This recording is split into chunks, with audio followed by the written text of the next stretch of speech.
நாம் இந்த பதிவில் பெயர்ச்சி அடையும் குரு பகவான் உங்கள் ராசிக்கு என்னென்ன சுப மற்றும் அசுப பலன்களை தரப்போகிறார், அதற்கான பரிகாரம் என்ன என்பதனை பற்றி விரிவாக காண்போம். உங்கள் வாழ்வில் வளமும் நலமும் செல்வ செழிப்பும் பெற எல்லாம் வல்ல இறைவனை உளமாற வேண்டி விரும்பி கேட்டுக்கொள்கிறேன். ஒருவரின் ஜாதகத்தில் எந்த கிரகம் உங்களுக்கு சாதக பலன் தருதோ இல்லையோ, ஆனால் குரு கிரகத்தின் நற்பலன்களை கொண்டவர்கள் சிறிது கஷ்டத்தை சந்தித்தாலும் வாழ்க்கையில் முன்னேறி விடுவார்கள்.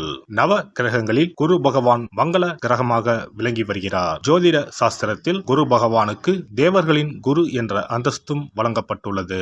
இவர் நல்ல பலன்களை அளிக்கும் கிரகமாக கருதப்படுகிறார். திருமணம், மகிழ்ச்சி, குழந்தைகள், நல்ல அதிர்ஷ்டம், அறிவு, கல்வி, பேச்சாற்றல், மரியாதை, நல்ல ஒழுக்கம் ஆகியவற்றுக்கு இவர் காரணியாக உள்ளார். ஒருவரது ஜாதகத்தில் குரு பகவான் நல்ல இடத்தில் இருந்தால் அவர் வாழ்வில் மிகுந்த மகிழ்ச்சியையும் செழிப்பையும் பெறுகிறார். அவர் வெற்றியின் உச்சம் தொடுவதை யாராலும் தடுக்க முடியாது. குருவின் அருள் பெற்ற நபர்களுக்கு அறிவாற்றல் மேம்பட்டு சமூகத்தில் நல்ல கௌரவமும் பெற்றிருப்பார்கள். 12 ஆண்டுகளுக்கு பிறகு குரு பகவான் ரிஷப ராசியில் பிரவேசிக்க உள்ளார். ஜோதிடத்தில் முக்கிய கிரக பெயர்ச்சிகளில் ஒன்றாக கருதப்படுவது குரு பெயர்ச்சி. இந்த ஆண்டு குரு பெயர்ச்சி 2024 மே 1ஆம் தேதி நடக்க உள்ளது. குருவின் அமைப்பும் குருவின் பார்வையும் எப்படிப்பட்ட பலனை அள்ளித்தரும் என்பதை தெரிந்து கொள்வோம். கால சக்கரத்தில் தனுசு, மீன ராசிகளுக்கு அதிபதியான குரு பகவான் தற்போது மேச ராசியில் சஞ்சாரம் செய்து வருகின்றார். இவர் 2024ஆம் ஆண்டு மே மாதம் 1ஆம் தேதி நண்பகல் 12:59 மேச ராசியில் உள்ள கிருத்திகை 1ஆம் பாதத்தில் இருந்து ரிஷப ராசியில் உள்ள கிருத்திகை 2ஆம் பாதத்திற்கு பெயர்ச்சியாக உள்ளார். குரு பெயர்ச்சி பெறும் ஸ்தானத்தை விட குருவின் 5, 7, 9ஆம் பார்வை பெறக்கூடிய ராசிகள் மிகவும் சிறப்பான பலன்களை பெற்றிடும் என்பது ஜோதிட விதி. 2024ஆம் ஆண்டில் நடக்கும் குரு பெயர்ச்சியின் தாக்கம் அனைத்து ராசிகளிலும் இருக்கும்.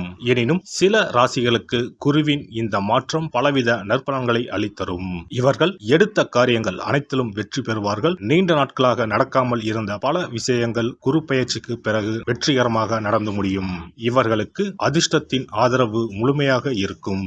இந்த குரு பெயர்ச்சியானது ஒரு சில ராசிக்காரர்களின் வாழ்வை புரட்டி போட போகிறது. துரோகத்தால் பிரிந்த கணவன் மனைவி, சகோதர சகோதரி உறவு ஒன்று சேர போகிறது. நட்பு என்னும் நஞ்சால் உங்கள் உறவை பிரித்த துரோகியை இனம் கண்டு உண்மையான உறவு யார் என்பதனை அறிந்து கொள்வீர்கள்.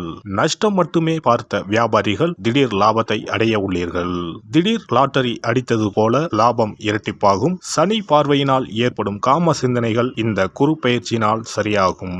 தகாத பெண் உறவை தவிர்த்து ஆன்மீக பயணத்தை தொடர்வீர்கள். சதி எதுவாக இருந்தாலும் அதை முறியடிப்பது சிவனின் விதியாகும். சிவனின் துணை இருந்தால் எதிரில் யமனே வந்தாலும் சமாளித்து வெற்றி அடையலாம். இனி உங்கள் ராசிக்கான பலன்கள் என்ன என்பதனையும் அதற்கான பரிகாரம் என்ன என்பதனையும் பார்ப்போம். கும்பராசி அன்பர்களே, உங்களுடைய ராசிக்கு 3ஆம் பாவத்தில் மறைந்திருக்கும் குரு பகவான் 2024ஆம் ஆண்டு மே மாதம் முதல் 4ஆம் வீட்டிற்கு வரப்போகிறார்.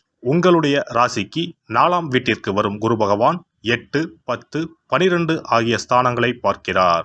8ஆம் பாவம் அபகீர்த்தி ஸ்தானம் என்று பெயர். அந்த ஸ்தானத்தை குரு பார்ப்பதால் உங்களை அவதூறு செய்தவர்கள், உங்களை வைத்து பண மோசடி செய்தவர்கள் எல்லாம் தங்களை நாடி வரும் காலம் இது. நண்பர்களினால் அனுகூலம், ஆதாயம் கிடைக்கும். மனைவி வகையில் சிறு சிறு வைத்திய செலவுகள் வரலாம். குரு பகவான் உங்கள் ராசிக்கு 10ஆம் வீட்டை பார்ப்பதால் இதுவரை நலிவுற்ற தொழில் வளர்ச்சி அடையும். தொழில் வியாபாரத்தில் இதுவரை முடங்கிய லாபம் எல்லாம் வளர்ச்சி அடையும். உத்தியோக உயர்வு கிடைக்கும். பதவியில் முன்னேற்றம் ஏற்படும். வெளிநாட்டு வேலை கிடைக்கலாம். மாற்றம் முன்னேற்றத்தை தரும். உங்களுடைய ராசிக்கு 12ஆம் பாவத்தை குரு பகவான் பார்ப்பதால் இதுவரை தூக்கம் இல்லாமல் நிம்மதியை இழந்து தவித்தவர்கள் நிம்மதியாக தூங்கலாம். உங்களுடைய பிரச்சனைகள் முடிவுக்கு வரும். பயணங்களால் அனுகூலம், ஆதாயம் கிடைக்கும். இதுவரை தடைப்பட்ட சுபகாரியம் எல்லாம் இனிதே நடக்கும். வண்டி வாகன விரய செலவுகள் வரும். சொந்த வீடு வாங்கலாம். வேலை காரணமாக சிலருக்கு இடமாற்றம் ஏற்படும். குடும்பத்தில் மகிழ்ச்சி நிலவும். பிள்ளைகளால் பெருமை உண்டாகும். கணவன் மனைவிக்கு இடையே இருந்த கருத்து வேற்றுமை நீங்கும். குடும்பத்தினருக்காக பொருட்களை வாங்குவீர்கள். குடும்பத்தில் சுப நிகழ்ச்சிகள் நடக்கும். வாழ்க்கையில் புதிய முன்னேற்றம் ஏற்படும். பெண்களுக்கு புதிய தொடர்புகள் மூலம் லாபம் உண்டாகும். மனம் மகிழும்படியான நிகழ்ச்சிகள் நடக்கும். அரசியல் துறையினருக்கு உங்களின் செல்வம் செல்வாக்கு உயரக்கூடிய காலமாகும். வெளியூர் வெளிநாடுகளுக்கு செல்லக்கூடிய வாய்ப்பு உண்டாகும். கௌரவமிக்க பதவிகள் கிடைக்கும். மக்களின் ஆதரவுகள் அதிகரிப்பதால் நினைத்த காரியங்கள் நிறைவேறும். முயற்சிகள் அனைத்திலும் வெற்றி கிட்டும். கொடுத்த வாக்குறுதிகளையும் நிறைவேற்ற முடியும். கலைத்துறையினருக்கு புதிய வாய்ப்புகள் தேடி வந்து கதவை தட்டும். தடைப்பட்ட பணவரவுகள் யாவும் தடையின்றி கிடைக்கும். தொழிலில் இருந்த போட்டி பொறாமைகள் விலகி உடன் இருக்கும் கலைஞர்களின் ஒத்துழைப்பு கிடைக்கும்.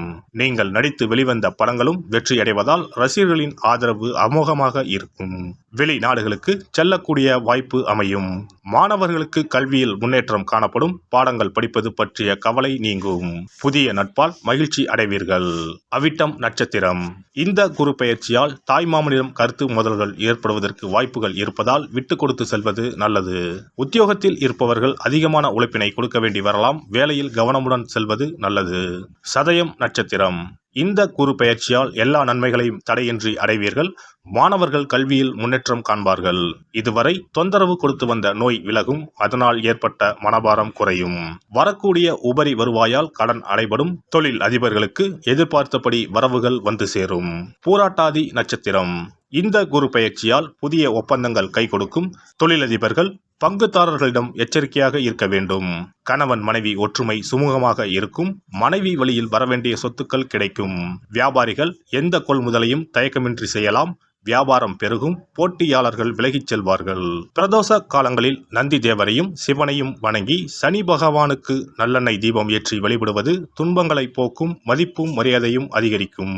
குரு பெயர்ச்சி சிறப்பு பரிகாரம். ஜாதகத்தில் குரு நல்ல இடத்தில் இல்லாமல் இருந்தாலோ கோசார ரீதியாக கொடூரமானவராக இருந்தாலோ குரு தோஷம் நீங்க பரிகாரம் செய்ய வேண்டும். தீய பலன்கள் குறையவும் நல்ல பலன்கள் அளவுக்கு அதிகமாக நடைபெறவும் குரு பகவானுக்கு செய்யும் பரிகார முறைகள் உதவும். வியாழக்கிழமை தோறும் தட்சிணாமூர்த்தி வழிபாடு செய்வது சிறப்பான பலன்களை கொடுக்கும். வியாழன் அன்று குரு ஓரையில் நல்ல நேரத்தில் குருவிற்கு உரிய கோலத்தை வடகிழக்கு திசையில் கோலமிட்டு அதன் மேல் முல்லை மலர்கள் பரப்பி குரு எந்திரத்தை வைத்து அதற்கு முல்லை மலர் சூட்டி சந்தன பொட்டிட்டு பொன்னிற தட்டில் கொண்டை கடலை வைத்து தூப தீபம் காட்டி குரு காயத்ரி மந்திரத்தை 108 முறை மன ஒருமையுடன் கூறினால் குருவால் ஏற்பட்ட தீய பலன்கள் விலகும். நல்ல பலன்கள் மேலும் மேலும் அதிகரிக்கும். வியாழக்கிழமை அன்று வீட்டில் நெய் தீபம் ஏற்றி வழிபடுதல். குருவுக்கு உரிய வஸ்திரம் தானியம் கொண்டு வழிபடுதல் நல்லது. வியாழன் அன்று குரு பகவானுக்கு சிறப்பு அபிஷேகம் செய்து மஞ்சள் நிற ஆடை அணிவித்து புஷ்பராகம் வெண் முல்லை மலர்களால் அலங்கரித்து குருவுக்கு உரிய மூல மந்திரத்தினை ஓதி வணங்கி வர குரு கிரக தோஷம் நீங்கும். மஞ்சள் நிற ஆடையை உடுத்துவது, புஷ்பராக மணியை அணிவது, மஞ்சள் நிற ஆடை, கடலை, தானியம் ஆகியவற்றை தானம் செய்வது, வியாழக்கிழமைகளில் விரதங்களை மேற்கொள்வது ஆகியவற்றால் குருதோஷ பரிகாரங்களை செய்யலாம். உங்களால் முடிந்த அளவிற்கு ஏழை எளியோருக்கு தானம் தர்மம் செய்தால் வாழ்க்கையில் அமைதி கிடைக்கும். தினந்தோறும் அல்லது வாரத்தில் ஒரு முறையாவது பசுமாட்டிற்கு அகத்திக்கீரை, அருகம்புல், வாழைப்பழம் போன்றவற்றை உணவாக கொடுத்து வருவது ஜாதகத்தில் இருக்கின்ற குரு பகவானின் நிலையை மிக விரைவில் வலிமைப்படுத்தக்கூடிய ஒரு சிறப்பு பரிகாரமாக கூறப்படுகிறது.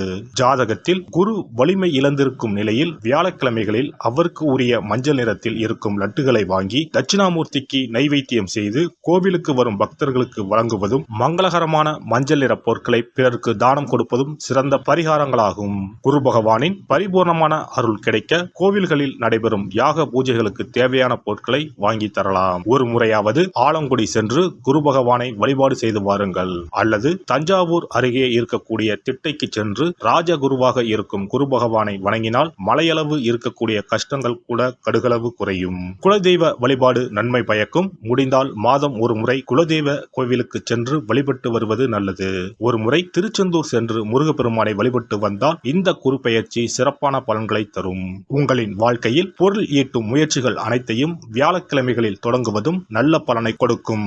குறிப்பாக வியாழக்கிழமைகளில் வருகின்ற ஏகாதசி தினங்களில் நற்காரியங்களை தொடங்கினால் நன்மைகளை பெறலாம். வியாழக்கிழமைகளில் தங்கள் சக்திக்கு இயன்றளவில் அன்னதானம் செய்வது குரு பகவானின் நல்லருளை உங்களுக்கு பெற்றுத்தரும்.